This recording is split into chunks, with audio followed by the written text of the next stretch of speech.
But being around other people's families, I don't realize that black parents set their kids up for failure. Because anytime you in a situation, you got to help them out. You got to do this and that. You got to shit. It's not even that you got to help them out. Sometimes they even just take shit from you where they putting shit on your social. You a child. Then you get grown and shit like that. Stuff start happening.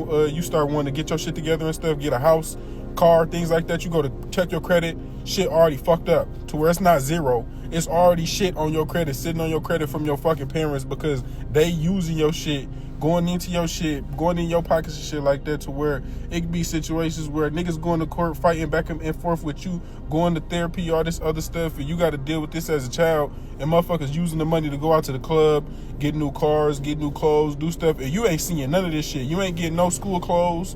You probably been in sports.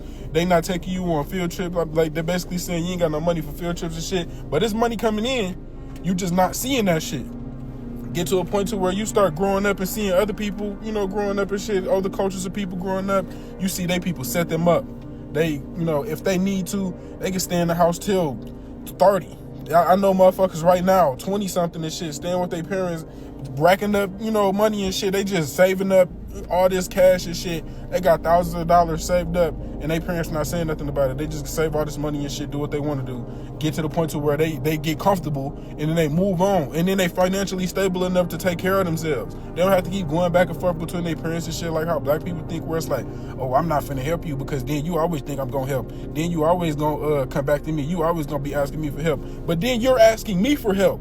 Like, how do that work? If you're going out your way to ask me for help as your child, where then I have to pay your bills and do all this shit, I'm going to work double because I got to help you on your shit, and I shouldn't even be helping you on your bills.